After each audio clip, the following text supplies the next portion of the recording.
A vida é muito mais do que esse circo de ilusão que é vendido dia a dia, noite a noite, a todo momento, a toda capa de revista, na internet, na TV, nos ditos amigos. Quando foi a última conversa profunda que vocês tiveram? De verdade, se questionem quando foi a última conversa que vocês sentaram com um amigo de vocês e questionaram algo profundo que vocês queriam entender, algo que vocês tinham medo de compreender.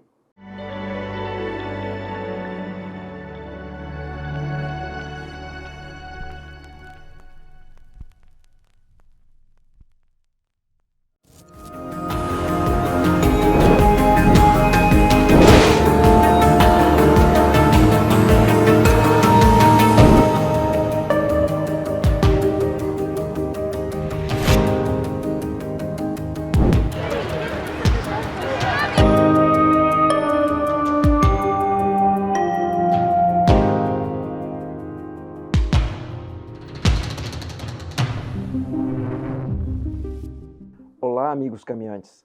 Sejam mais uma vez muito bem-vindos ao Lado B, esse programa que deseja ser um pequeno espaço de paciência no meio desse grita-céu que se tornou a humanidade. Boa tarde, meu irmão. Boa tarde, meu irmão. Boa tarde aos caminhantes que nos acompanham, os buscadores, para mais um episódio da nossa quarta temporada, que vem os desafios e as reflexões para a gente adentrar junto. Sejam muito bem-vindos. Quem está chegando pela primeira vez, é sempre bom nós informarmos que a conversa nossa, ela sempre inicia baseada numa música. O canal, o Lado B, ele tem esse nome em razão dos Lado B dos antigos discos de vinil, onde o poeta podia se permitir ser o poeta sem a preocupação da venda, sem a preocupação comercial.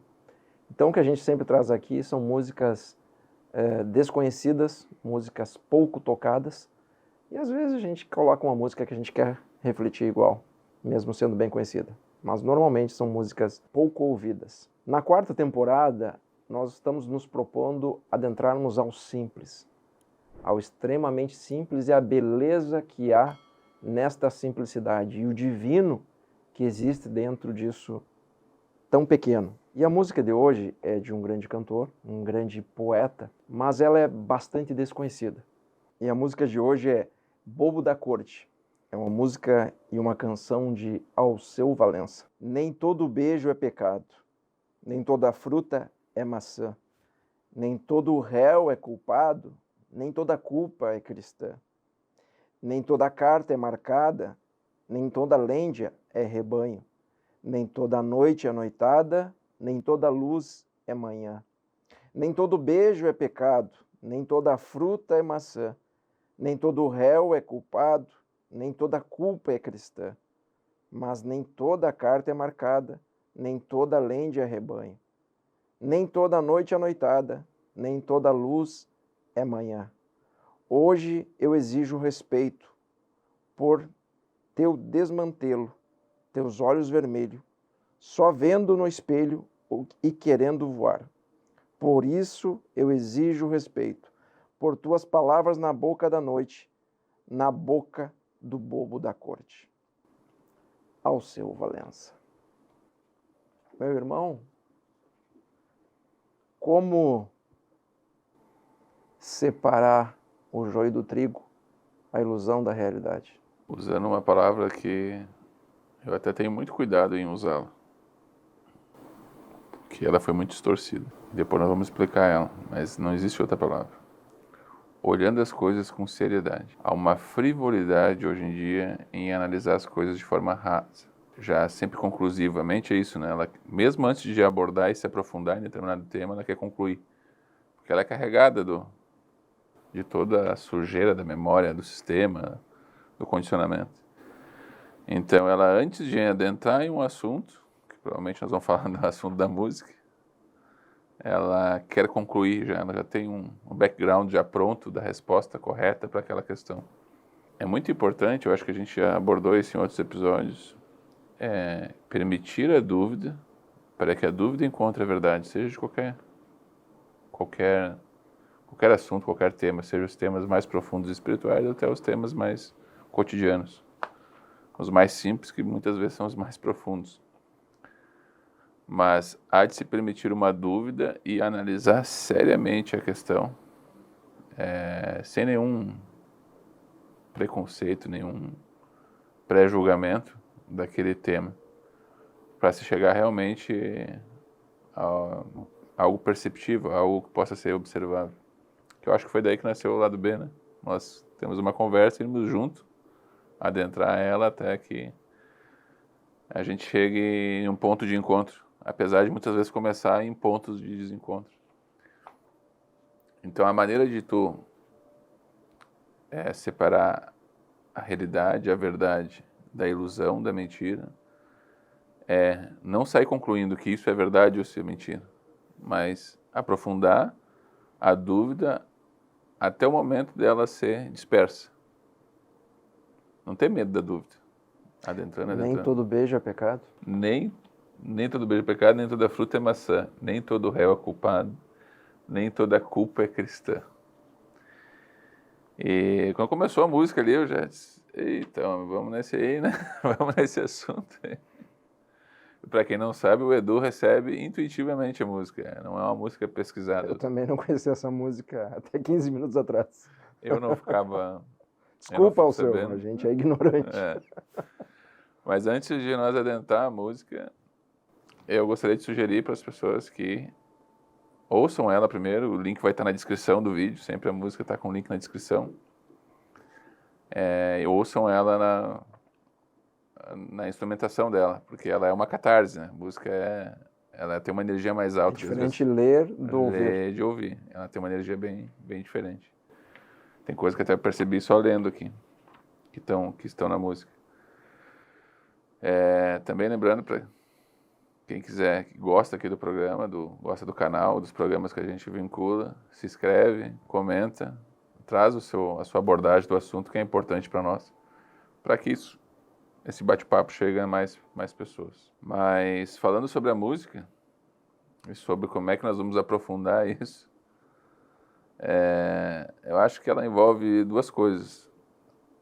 Primeiro, a questão que relaciona a sexualidade, o afeto, o condicionamento que a gente tem social de pecado, de ser algo que precisa ser monitorado, precisa ser controlado pela sociedade.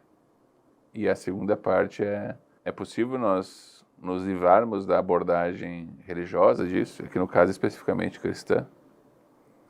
Porque, não sei se tu vai lembrar, acho que eu comentei isso contigo, que alguém que acompanha nós há muito tempo no canal ficou meio chateado com a abordagem que foi dada em um outro programa sobre a culpa cristã, o pecado, a forma que os cristãos veem o pecado. E essa pessoa não ficou muito feliz, porque foi uma forma de meio que desdenhar dos cristãos. Acho que tu me contou, até sei quem é a pessoa, mas acho que você não, tô te contando não me agora. Comentou antes. Porque de primeira mão. Ela achou que a forma que foi abordada, e eu quero entrar nisso, né? Vamos lá. A forma que foi abordada foi de uma forma rasa, não tem outra palavra. Né? Como se todo cristão... Na opinião dela, nós abordamos raso. Porque foi rapidamente taxado que todo cristão sente culpa, que o pecado é uma coisa boba. E aí eu, por conhecer a comunidade cristã, essa foi a forma que a pessoa recebeu. Não foi o que nós falamos. Eu disse, com certeza não foi a forma que nós falamos. Com que o Edu e a pessoa que está junto quis abordar. Foi no Própolis, então? Foi no Própolis. Mas é importante a gente entrar para saber o que disso. Sim. O que disso realmente... E a gente fica muito feliz quando recebe esse comentário de vocês. Nós recebemos muitos comentários elogiando, outros questionando e alguns divergindo. A gente não tem uma verdade absoluta aqui. E a gente, assim como vocês, também é caminhante. Então, quando vocês divergirem de algum ponto nosso, é uma alegria para nós receber um comentário dizendo, olha, sobre aquele ponto, gostaria de mais conversa, ou, na minha opinião, é diferente. Não há nenhum interesse nosso aqui em sermos, porque não somos donos de nenhuma verdade. Uma alegoria que a gente gosta de usar. Vamos colocar todo o material no tacho, o que sobrar é ouro. Coloca no fogo. A gente é disposto a colocar essas questões, essas reflexões no fogo da consciência e dali há de ficar apenas o que realmente é profundo, o que realmente tem uma verdade. Mas a questão específica era essa, era qual o papel do conceito de pecado em associar as pessoas à culpa, a essa coisa que não é mais um erro, não é uma coisa humana. Eu errei, passei a mão no fogo, me queimei, obviamente, eu aprendi com isso e agora não botaria a mão no fogo. Isso é existencial. Antes de nós entrar nisso, eu compreendo, por conhecer as comunidades cristãs, sejam as católicas ou as pentecostais ou as evangélicas, que o pecado é uma coisa muito séria para eles. É uma coisa que eles foram criados nessa cultura. E aqui ninguém está julgando que isso é algo a ser obliterado, porque é uma questão de fé. Então, fé não se discute. Tenha a sua fé, faça isso. A questão, especificamente do pecado, ela cai para mim e deve cair para muitas pessoas que não são cristãos, quando ela sai da comunidade e adentra a sociedade. E ela começa a dizer agora, não, o pecado é uma coisa minha, que eu tenho que me resolver com Deus cristão, que eu tenho que me acertar com Ele para Ele poder me aceitar. E ele começa a olhar para as pessoas próximas a ele e diz, tu é pecador, tu é pecadora, tu não tem direito a ter uma vida abençoada, ou tu vai queimar pelo resto da eternidade. Então, é isso que eu gostaria de separar antes de nós entrar nisso. Uma coisa é... Nós estamos entrando no Saara, tá percebendo isso, né? Uhum. Isso aí é conversa só sobre esse assunto. Mas vamos lá. Já se a música não tivesse vindo, não dá para vir. Bom, vamos lá. Tem uma garrafinha de água para cada um, dá para entrar no Saara. Não é algo talvez que eu me proporia a fazer espontaneamente, mas a música é o desafio. Né? Como é que nós não vamos lidar com o desafio? Vamos lidar com ele. É engraçado, quem nos acompanha sempre, é bem engraçado isso. Porque nós estamos no 3º episódio da 4ª temporada. E até então, eu nunca fiz uma pergunta diferente do tema da música. Sempre foi muito semelhante ao que a música trazia. Hoje o foi lá, deu uma puxadinha de Ronaldinho Gaúcho pro lado. E eu puxei a pergunta de volta para dentro. E já não trouxe de volta. Não, é sobre isso que é para falar. Então, vamos lá. Então, primeiro, antes de nós adentrar profundamente nisso, seja a crença cristã, católica, evangélica, pentecostal, espírita, ou seja, qualquer outra crença religiosa, seja hinduísta, budista, a culpa é algo inerente ao condicionamento sacerdotal. Não importa se ele é cristão ou se é... É mais comum nós, por estarmos numa sociedade que é majoritariamente cristã, que é a do Brasil, a gente associar esse conceito ao cristianismo. Então, o teu sentimento religioso, a tua fé com Deus só diz respeito a tu. Agora, quando isso causa sofrimento nas pessoas, aí diz respeito a mim. Talvez diz respeito ao Edu, talvez diz respeito ao lado B. E nós vamos adentrar nisso. Qual a diferença entre eu ter uma fé e saber que ela é algo que eu faço por devoção, porque aquilo é um ritual que eu faço por devoção, por entrega ao meu Deus ou à minha religião, e o que é algo que é danoso para a sociedade, que é danoso para a minha vida, danoso para os meus filhos, danoso para as pessoas que eu convivo. E aí é algo que não está ligado só ao cristianismo, está ligado a qualquer estrutura organizacional sacerdotal. A culpa serve à hierarquia. Ponto. Porque com culpa eu te controlo. Se eu puder dizer para ti que se tu botar a mão no fogo aqui, Edu, queimou, tu não precisa de um sacerdote para te dizer qual que é o ritual para te se livrar dessa culpa de queimar, né? Tu vai dizer, caramba, queimou minha mão e agora acabou. Agora, se eu disser para ti que se tu passou a mão no fogo e tu se queimou, agora tu é um impuro, agora tu precisa resgatar esse pecado de uma forma totalmente subjetiva, nunca é existencial, tu irá passar por uma série de rituais, de liturgia e de processos de libertação de uma coisa que é simplesmente ilusória, porque o objetivo da organização sacerdotal é te manter culpado, porque mantendo culpado precisa voltar para onde? Para o templo, para a igreja.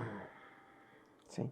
Para ser, para essas pessoas serem os intercessores entre tu e o divino. Então, o que é isso? Mas isso é muito profundo? Não, isso é um jeito dessas organizações sociais dominarem o pensamento das pessoas. Vamos deixar acontecer o que tem que acontecer. Vamos por partes. Todas as religiões acabam utilizando de alguma forma o medo para criar hierarquia, que foi uma palavra bonita que você achou para dizer o porquê disto. Dominação seria mais feia. E vendo assim, toda a religião, na concepção do Edu, ela deveria servir não como um caminho para o divino, mas como uma ponte para te aproximar do divino. A grande questão, e eu não sei se você concorda, é as religiões se proporem a ser essa ponte, porém cobrando o dízimo para acessar a ponte.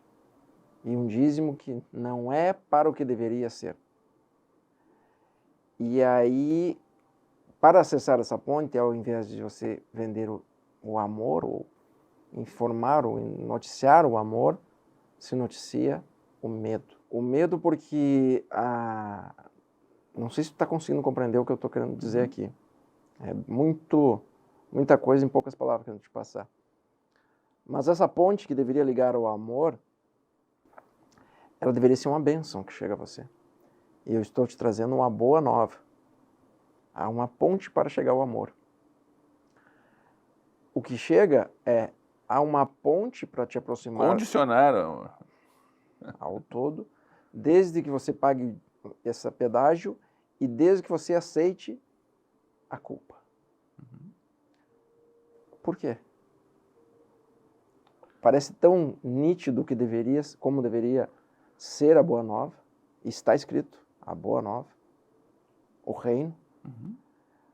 Mas o que chega é outra coisa.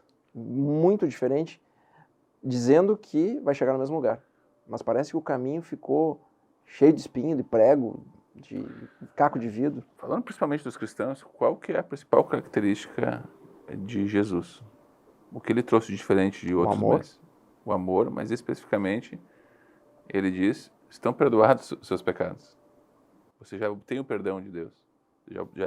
Você era um pecador, eu vim salvar os justos, é baseado eu vim nisso. salvar os pecadores e não os justos. Jesus, ele é enfático em enfatizar o perdão. Como que isso se transformou em enfatizar o pecado, a culpa?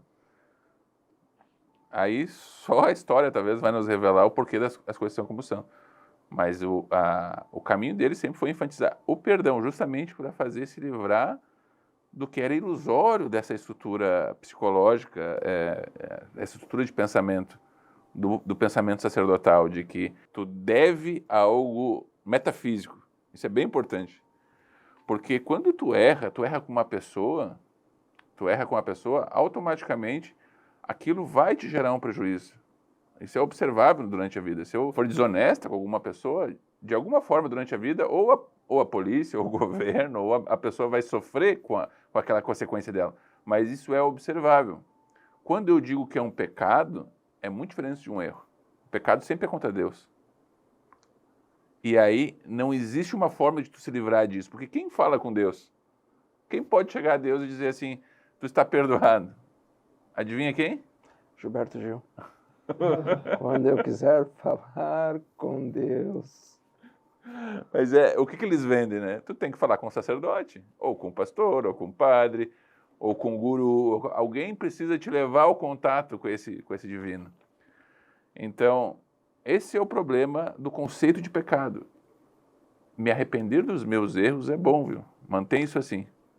Consciência, errei, não quero mais causar sofrimento em alguém, não quero causar sofrimento para mim. Eu quero ter uma consciência correta da vida. E aí o arrepender dos teus erros para mim é muito valioso. De novo, antes de vocês definirem se vocês querem ou não seguir uma religião, e seja que for, nem o Janu nem eu, a gente é contra nem a favor de religião nenhuma. Se está fazendo bem para vocês, sigam. Se não está, parem de seguir. Mas a meditação, isso sim é muito importante, porque é a religião de vocês consigo mesmo. E nas meditações, quando você vê um erro teu, seja qual for esse erro, pequeno ou grande, você percebe dentro da meditação quem foi o maior prejudicado com aquele erro teu. Quem mais sofreu com aquele erro. E você acaba descobrindo que sempre é você. Sempre é você. Não, eu causei uma dor gigantesca na outra pessoa. Se você entrar para dentro, você vai perceber que a dor que você sentiu em causar esse mal para outra foi muito pior dentro de você. Então, por isso que o Janu, quando ele fala que se você fizer algo ruim, vai voltar, e se fizer algo bom, vai voltar também, eu sinto muitas vezes que algo ruim, quando eu faço, ele volta para mim porque é um desejo meu. É um desejo meu de reparar aquilo. E algo bom também é um desejo meu de fez algo bom. Então, sempre é você contigo mesmo dentro desse templo sagrado. E por isso que o Janu fala que o pecado, ele é esquisito na maneira com que ele é falado. É algo que, como que se paga? Quanto custa um pecado?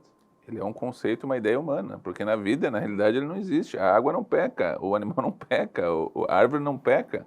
Não existe isso contra quem, entendeu? Se isso tudo que proporcionou isso, se tu acredita nisso profundamente, é amor. Só pode ser amor, né? E as pessoas talvez que defendem, os cristãos que defendem isso, deveriam olhar para Jesus, que é puro perdão. Ele não é pura culpa. As pessoas que usaram o pensamento dele, que usaram a história dele, usam isso para dominar as pessoas. Mas não tem nada a ver com realmente o que ele queria transmitir. Assim como outras religiões distorcem o que os sábios daquela religião quer transmitir. Mas algo que eu queria que a gente entrasse é por que essas estruturas sociais, eu chamo de sacerdotal, mas são estruturas sociais, dependem de associar a culpa a algo que muitas vezes é muito corriqueiro. Porque assim, eu estava usando o exemplo do fogo. A culpa e o pecado, ela não vem da dor, ela vem do medo, como o Edu disse. Antes mesmo, se eu fizer disso aqui uma ideia religiosa de que tu botar a mão no fogo é um pecado, antes mesmo de tu chegar perto do fogo, tu já está cometendo um erro. Tu está olhando para o fogo, tu nem deveria olhar. Agora, note como esses costumes, e aí não são só os cristãos, isso tem em todos os lugares, nós mesmos já vimos gente dizer, não é assim que se faz um fogo, é assim assado, porque senão o fogo não está preocupado contigo. Tu pode fazer isso de outra maneira, mas tu não é dono do fogo, tu não é dono da árvore, tu não é dono da meditação. Mas tem pessoas que se apossam disso, criam conceitos para ter autoridade. Veja por que essas estruturas de pensamento precisam cada vez mais distanciar as pessoas da experiência real. Porque elas precisam te controlar pelo medo. Ou seja, e eu vou entrar diretamente no que a música está falando, nem todo beijo é pecado. Aonde o pecado entra? Por que a relação sexual, que é reprodutiva, que gera prazer para o corpo, deveria ser algo pecaminoso? Tem a ver com Deus isso. Por que isso? E veja bem, não estamos falando de crimes, não estamos falando de coisas que geram sofrimentos reais para as pessoas. Eu estou falando que, para muitas religiões, ver a foto de alguém nua é um pecado. Por que o corpo nu de alguém deveria ser algo... eu posso querer proteger o meu corpo. Eu posso querer proteger ele e dizer assim, eu tenho minha privacidade, isso é bom, é por mim. Mas por que isso atingiria Deus? Ou por que, vamos melhorar o nosso exemplo. E eu já vi isso muito acontecer. Por que eu sair de uma igreja e ir para outra é um pecado? E é entre as igrejas. Por que eu sair de uma religião e ir para outra é um pecado imperdoável? Porque em algumas religiões deixar de usar métodos preservativos é um grande pecado? Controle do pensamento. Vamos mais adiante. Por quê? Por quê? Porque para algumas sociedades materialistas simplesmente falarem sobre a possibilidade de um divino, sobre a possibilidade de algo metafísico, é totalmente escorraçado? Controle. A dúvida não é permitida, então não importa se tu é crente ou se tu é materialista. Se tu não permite a dúvida, é porque tu tem medo. Medo de chegar em algo real, algo tocável e algo profundo. Interessante aqui o que o Alceu traz nessa música. Na história, embora isso possa parecer esquisito, a democracia é algo muito novo. E nós estamos num limiar da história que parece que ela não vai durar muito. Não se está tendo nem o tempo de perceber se é bom ou ruim. Mas as pessoas, de novo, estão voltando para regimes mais totalitaristas. É muito interessante porque o rei ele era cercado de sábios, de religiosos, mas havia nos reinos uma figura muito importante, que a história escondeu, poluiu, colocou como algo que não era. Não era importante. Mas engraçado, se não era importante, todo rei tinha. E o Alceu traz bem no final da frase aqui, o bobo da corte. O bobo da corte é o coração.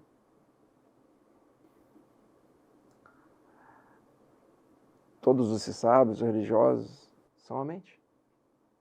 São a mente trazendo para o rei todos aqueles ensinamentos, toda a certeza do que deve ser feito. Analisado minuciosamente, baseado na história dos outros. E o coração, ele é só emoção. Ele nem sabe o que está falando, mas ele fala de verdade. Ele não cria uma ilusão para o rei, ele não mente para o rei, né? E ele não busca nada no passado. Ele só teve aquele estalo muito rápido, pá, e faz uma piada para o rei. Mas a piada do bobo da corte é para dizer, ô rei, abre o olho que estão passando a perna em você. Abre o olho que está acontecendo algo muito importante e tu não está vendo. E está todo mundo tentando te convencer do que não é. E esse filme se repete, se repete, se repete. E vocês, por que o Eduardo está falando de rei? Porque vocês são reis e são rainhas. O bobo da corte é o coração de vocês. E vocês nunca ouvem o coração de vocês. Porque tem muita emoção nele. Tem muita verdade nele. O coração tem duas analogias. Eu nem sei onde é que eu vou chegar nisso. Quando é novo, é maluco. O coração ele não pode parar de bater. Algo vivo que não pode parar de bater porque morre, mas ao mesmo tempo ele sangra. E se ele sangrar, ele também morre. E ele vive nessa dicotomia de não poder parar de bater e não poder sangrar. E nisso há uma grande realidade acontecendo. A vida acontecendo. O dia e a noite, o sol e a lua, tudo está acontecendo nessa dicotomia. Porém, nós estamos procurando a solução na mente. Na realidade que os outros escreveram. Que não é realmente uma dicotomia, é uma reconciliação, né? São duas asas do mesmo movimento. Mas do jeito que hoje está sendo vendido? Parece hoje... contraditório, mas não é. É total. É total. É vital. E aí, tentando trazer o que o Alceu fala na música aqui. Por isso, exijo respeito por tuas palavras na boca da noite, na boca do bobo da corte. Adentrar esses assuntos sempre vai gerar esse tipo de conflito que aconteceu essa pessoa quando reclamou, né? Porque são assuntos que estão tão enraizados, conectados na gente. A gente já falou sobre isso. E quando a gente toca em algo muito básico na tua criação, na tua formação da tua personalidade, é como se nós estivéssemos tocando na tua identidade, né? No teu eu. Porque isso está tão enraizado em ti que parece que eu estou machucando ao falar disso. Isso te trouxe até aqui. Agora, isso é muito interessante. Por que, então, as estruturas sacerdotais, as estruturas de pensamento religiosas batem tanto no sexo? Por quê? Por quê? Eles não batem no respirar e é vital tanto quanto o sexo é para a vida. Sem sexo não há vida, né? Pela potência que é o sexo, a vitalidade. É a vida pulsando ali dentro. É a continuidade da vida. O sexo é a maior manifestação de Deus entre os humanos. Então vamos traduzir isso para as pessoas. Sexo, sexualidade é a energia da vida. Essa energia é poder. Poder. Poderosa. Não, ela é capaz de criar outra vida, né? Então ela é muito poderosa. Alguém com sexo reprimido, com essa energia pulsante reprimida, ela é capaz de fazer guerra, capaz de ser violenta, capaz de acontecer as piores atrocidades. O que acontece quando a árvore não dá fruto? Que ela retém toda a seiva para ela. Toda a seiva dela, ela morre. Então, essas estruturas de pensamento se especializaram em canalizar essa energia que é capaz de gerar outra vida para as pessoas aumentarem o poder estrutural daquela determinada religião. Pode ver que geralmente a religião, quando ela fica maior, ela começa a dizer que os membros têm a obrigação de procriar, inclusive. Porque ela quer aumentar. Ela quer canalizar, ela não quer proibir, ela quer canalizar o sexo, quer canalizar essa energia da vida para aumentar o número de fiéis, para aumentar o número de pessoas que estão debaixo daquela estrutura. Então, assim, mas quem é o mal que faz isso? Não, isso é a nossa energia animalesca de poder querendo dominar, fazendo valer através da força. Qual que é a saída? Ficar consciente disso. E não, as pessoas não são más por isso, elas estão hipnotizadas por isso. Então, se você é consciente disso, seja dentro da religião cristã, seja na religião hinduísta, budista, espírita, qualquer outra confissão que você faz, ou até materialista, fica consciente de que forma se está se instrumentalizar a força vital das pessoas. Para onde estão correndo? Isso está indo em direção à vida, à harmonia, porque isso é vida. A vida é equilíbrio, né? A vida preza pela harmonia, tudo é harmonia. Ou ao caos. São duas coisas malucas acontecendo ao mesmo tempo. Que uma é colocando algo pecaminoso no sexo, que só poderia servir para procriação. E uma outra corrente que chega, e são dois afluentes muito fortes chegando no rio. No outro é a banalização do sexo.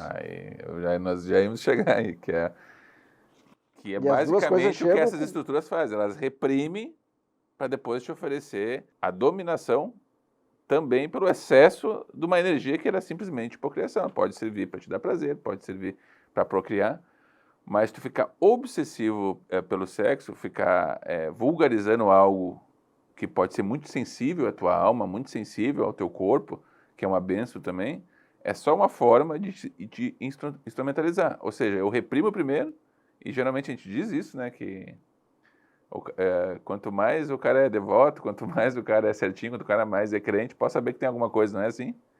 Pode saber que são as piores atrocidades vêm dessas estruturas que são muito repressivas. Tudo que é reprimido, uma hora vai estourar. Porque daí as pessoas vivem entre reprimir, entre ficar uma pessoa fria e entre ficar uma pessoa animalesca, porque as duas coisas dominam. Porque quando tu está dominado pelo sexo, tu também não está consciente. Tu se degrada, tu vive a revirar o lixo da humanidade, a coisa mais... Quanto mais degradante possível, mais aquilo parece ter mais prazer. E sabe que isso realmente... Tu concorda com essa frase de você reprime, você coloca essa impureza aqui, isso que é sujo. Para poder reprimir, não reprime. Você só pode usar para procriar. Então coloca algo na vala, você não pode ter esses desejos. Isso gera um temor, um medo absurdo. E aí depois desse temor absurdo, quando essa mesma pessoa encontra o lixo, a podridão de algo que é sagrado, que seria o sexo, o amor, como ele está tão reprimido, ele não quer apenas fazer sexo. Ele quer se sentir sujo para se sentir aceito. Quer punir e ser punido. Quer se punir. Punir e ser punido, punir e ser punido. Aí para ele quer cometer o pior pecado possível na cabeça dele, para merecer a culpa que a igreja disse que ele era culpado. Então, porque para ele, se ele for fazer amor, ele não vai conseguir entender essa culpa. Então, a grande questão final para nós fecharmos esse ciclo aqui da música, o que nós devemos olhar, e vamos ver se a gente consegue enxergar junto isso. Ao fim das contas, o que a vida é? A vida é criação, né? Criação perpétua, o criativo acontecendo. E isso, milagrosamente, gera harmonia. Tu está sentado aqui, eu estou aqui, tu não está no ar, não está... A vida está acontecendo, tem oxigênio, tem sangue, isso é harmonia. A coisa que mantém isso acesa é uma energia vital, que é capaz de procriar outras vidas, que é capaz de gerar tanto uma florzinha nascer, quanto um bebê nascer, quanto um tigre nascer, ou a vida continuar gerando. Essa energia primordial, ao fundo, é amor, né? Porque sem esse amor nada existiria. A vida não continuaria a ser criativa se não existisse essa energia. Ou seja, isso que a gente vê muitas vezes como algo degradado, como algo de baixo nível, que é o sexo, é o amor presente no corpo. Sexo é amor, é a energia da vida. Só que ela está presa no corpo. Essa é uma frase que Linda, hein? Sexo é amor. Não no sentido, talvez... Não, mas é que eu nunca ouvi, eu achei só bonita. Sexo mas ela é a amor, energia do linda. amor ainda em fase material. Só que se essa energia for como um vulcão, se tu prender ela e começar a condicionar ela para coisas terríveis, ela vai virar uma bomba nuclear. Já virou, né? O pensamento humano. Então, sexo no corpo é bom. Faça dele um fenômeno do corpo. Ele vai vir lá pelos 12, 13 anos, quando os hormônios virem, e partirá um dia, lá com os 50, 60 anos, dependendo de cada corpo. Se tu fizer dele um fenômeno mental, ele produzirá as piores atrocidades. Seja tu sendo obsessivo, em fazer daquela ilha sensorial o centro da tua vida, e ela não é, porque até os 12 anos, 10 anos de idade, tu vivia sem isso, né? Era feliz, né? Ela tinha um monte de coisa. De repente, o sexo se tornou a coisa mais importante da tua vida. Ou ele vai ser canalizado por estruturas sociais, sejam as que degradam o sexo e sejam as que utilizam ele de forma utilitária para crescer a sua religião, tudo isso em nome da culpa, em nome de um pecado contra algo que ninguém pode ir lá e conferir. Né? Então, como a gente adentrar isso de forma séria, sem dizer que é contra uma religião ou outra religião, que é contra a liberdade ou contra as pessoas se preservarem, é o verdadeiro desafio. Mas é algo que a gente tem que se propor. Não reprimam. E também não saiam fazendo todas as loucuras que passam na cabeça de vocês. Eu acho que a cura é... Vamos conversar sobre. Vamos conversar sobre. Que casais consigam conversar, marido, esposa, tá me passando tal coisa na cabeça. E que a pessoa que estiver ouvindo consiga entender o parceiro sobre aquilo que está passando na cabeça. Que vocês parem de achar que existe certo ou errado. O certo ou errado é uma régua de outra pessoa, não é de vocês. Ou indo mais a fundo, não é a tua régua. O que é certo, o que é errado. Há muita informação e quase nenhum conhecimento sobre essa energia. Quase nenhum conhecimento.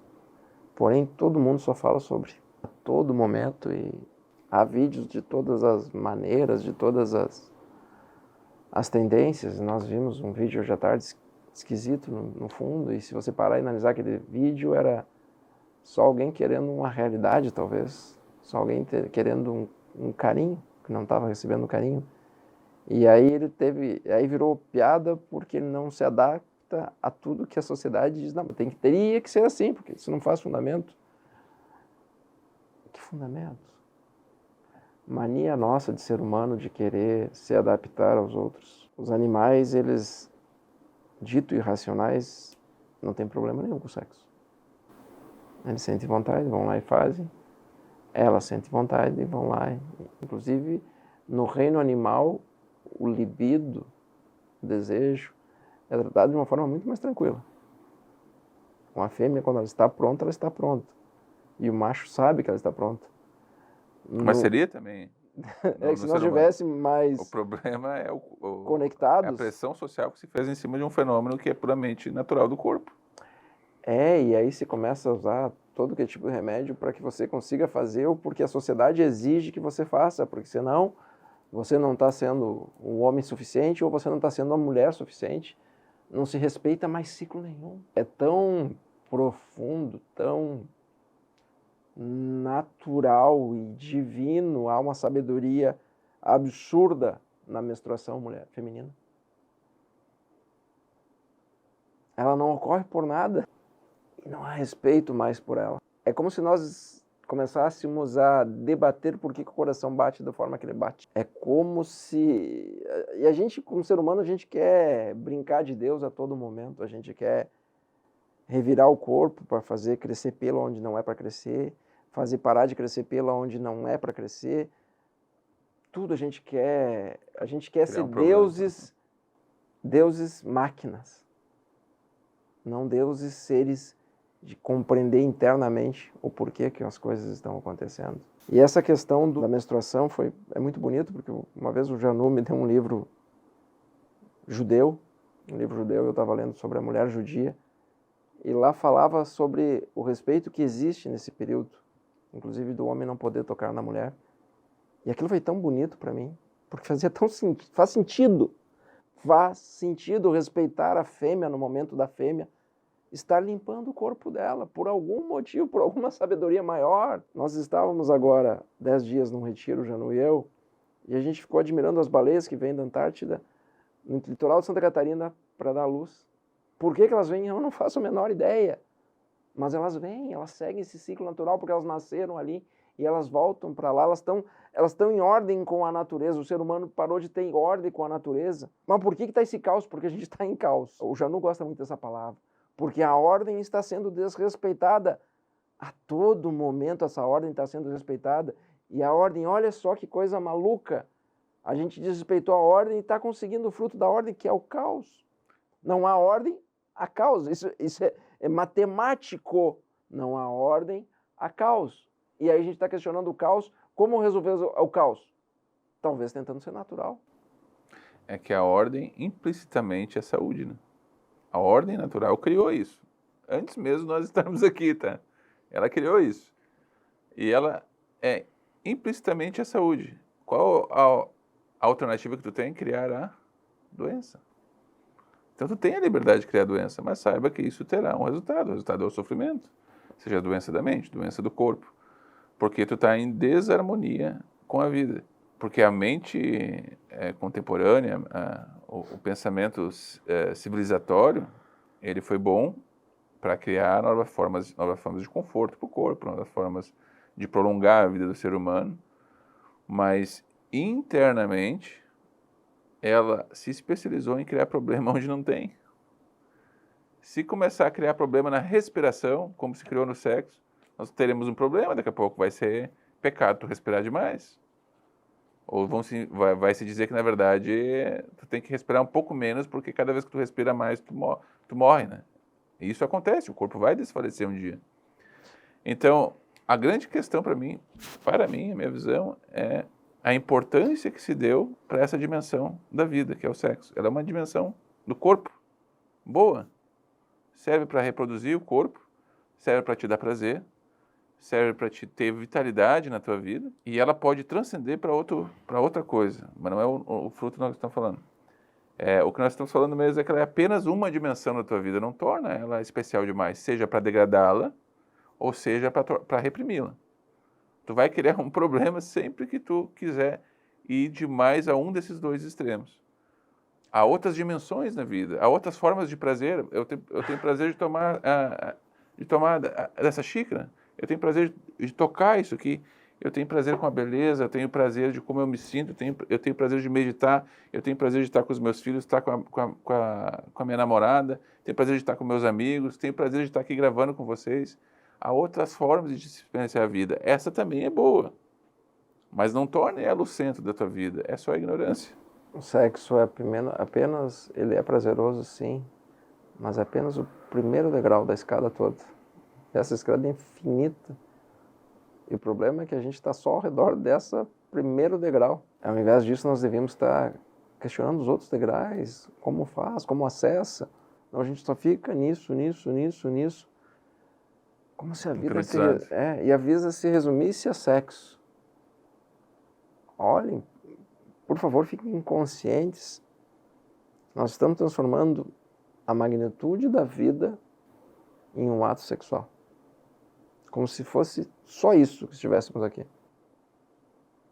Estamos deixando de perceber a magnitude, o gigantismo de tudo que estamos vivenciando, por vivermos a ilusão do sexo, a ilusão entre a repressão e a banalização, e agimos como se fosse uma bolinha de ping-pong.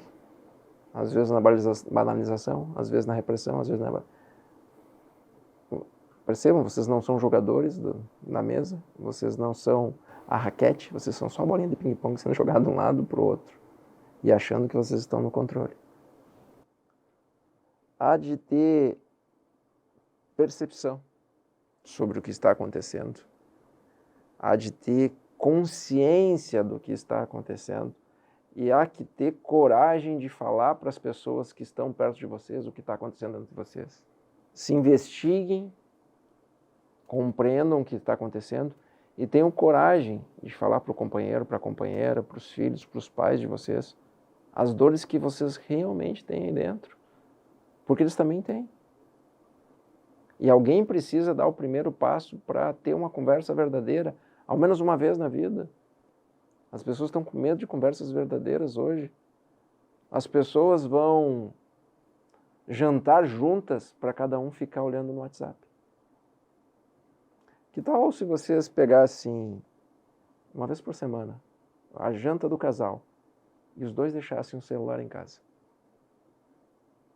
Talvez nos 10 primeiros minutos não tivesse conversa nenhuma, porque estão tão desacostumados a conversar e depois começariam a conversar. E depois começariam a ter conversas profundas sobre coisas que vocês tanto querem tocar. O problema é levar essa maquininha junto, dizendo para vocês o que é para fazer, o que não é para fazer. Desliguem. Desliguem. Até os anos 2000, todo mundo viveu sem celular. Agora vocês não conseguem ir no banheiro mais sem levar o celular. Vocês não conseguem dormir sem levar o celular. Vocês não conseguem buscar o filho na escola sem estar um celular. Vocês não conseguem tomar um sorvete com o filho de vocês sem levar o dito celular. Por quê? Por quê? Por que vocês estão com tanto medo de viverem? Provavelmente porque a vida transforma. São formas de se manter inconsciente, né? Anestesiado.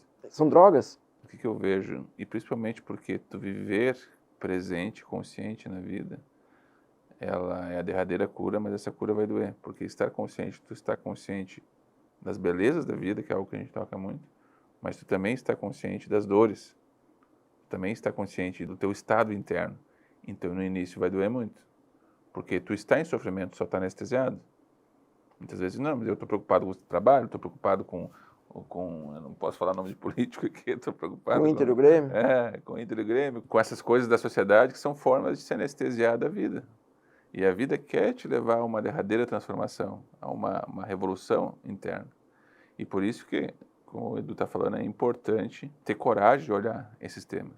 Ter coragem de ver o que está te fazendo tu levar a tua vida no automático, de forma inconsciente. Olhar isso de forma séria, por isso que eu apontei lá no início.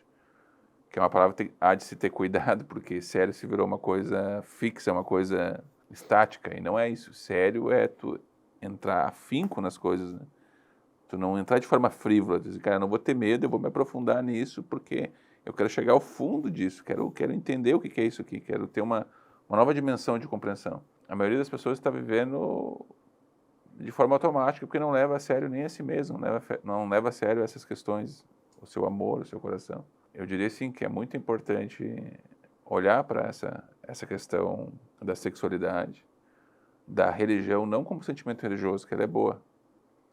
Eu sou a favor do sentimento religioso genuíno, da fé, mas há de se separar o que é fé, o que é sentimento religioso genuíno, do que é simplesmente condicionamento social, o que é formas de controle do pensamento. E se você realmente acredita na sua fé, você tem que entrar fundo, a sério nisso, para que tenha uma atitude radical de mudança da consciência. Sem essa radicalidade, sem esse olhar radical para suas sombras e para suas belezas, não haverá uma mudança. Não adianta a gente ficar falando bonitinho aqui um monte de coisa.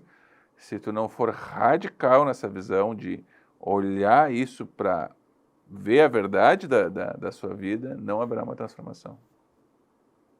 Há que ter coragem. Há que ter coragem.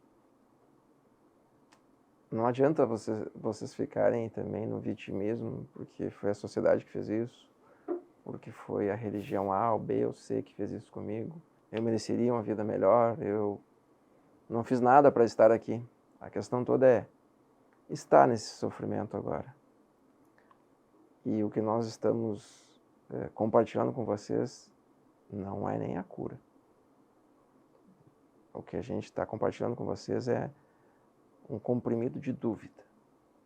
Duvidem, questionem, inclusive nós. Se vocês acham que é tudo bobagem que a gente está falando, tudo bem. Entra a fundo e questiona. Vê e revê esse episódio 5 vezes e questiona. Se questiona, nos questiona, duvidem. Duvidem da dúvida. E aí começam alguma jornada. Duvidem de tudo. Duvidem de tudo. Tirem uma semana para vocês. Ah, eu não posso. Não vai acontecer nada. Você não é tão importante assim. Garanto para vocês que o mundo vai continuar igualzinho. Mas vocês talvez mudem. Talvez vocês estão esperando morrer para daí ter um tempo para perceber tudo o que aconteceu na vida. E aí a vida já se esvaiu. Tenham um tempo para refletir sobre o que está acontecendo. Parem de olhar as redes sociais 20 horas por dia. Parem de ligar a TV para ver mais do mesmo. Eu não canso de repetir, Raulzito. Não preciso ler jornais. Mentir sozinho eu sou capaz. É sempre mais do mesmo. É a novidade da semana para repetir qual é o problema que vocês têm agora. Que é só uma âncora para dizer o porquê que vocês não estão indo para frente. Vocês não estão indo para frente porque vocês não querem ir. Vocês não estão seguindo a jornada porque vocês estão com medo de seguir a jornada. Estão buscando tudo que enfeite, tudo que fogo de artifício para vocês não olharem para vocês. Quanto o único segredo que existe, e nisso eu tenho certeza que o Janu concorda, o único segredo que existe é olhar para dentro. E todas as respostas, incrivelmente, estão dentro de vocês. Mas se o Edu estiver errado, permito, mas olhem para vocês e depois olhem para mim e digam, você está errado, Edu, e mandem um texto, um livro para mim dizendo por que eu estou errado, e eu vou olhar e vou ouvir, porque eu tenho tempo e eu me permito a ouvir todos que divergem de mim. E eu procuro muito mais aqueles que divergem do que aqueles que concordam. Eu gosto que duvidem de mim.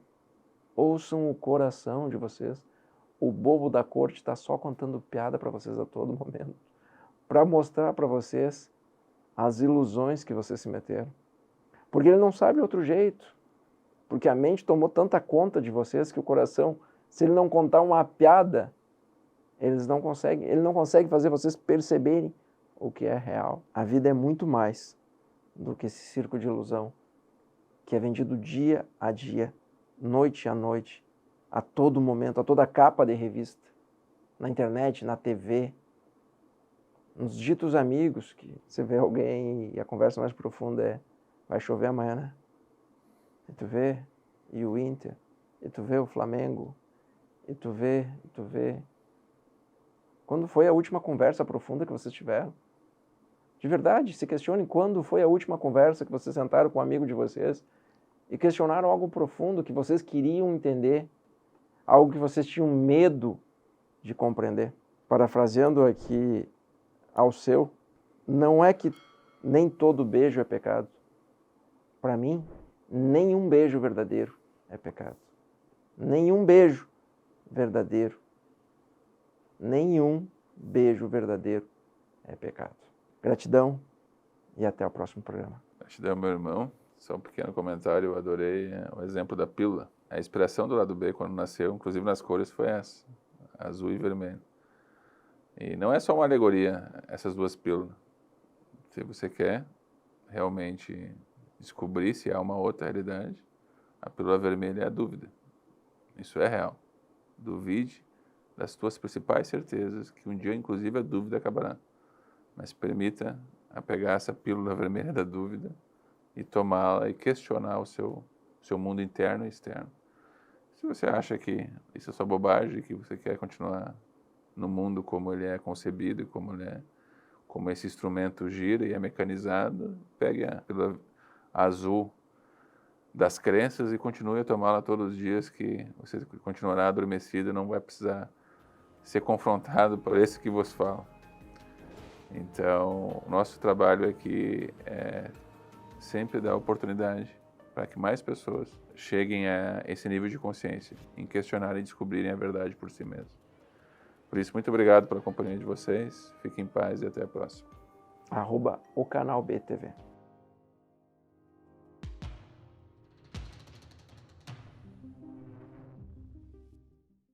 Dessa dimensão que muitos acham que não acreditam, que é o amor. Muitos acham que é um sentimento, outros acham que é um conceito, uma ideia, uma ilusão humana, talvez, ou um sentimentalismo.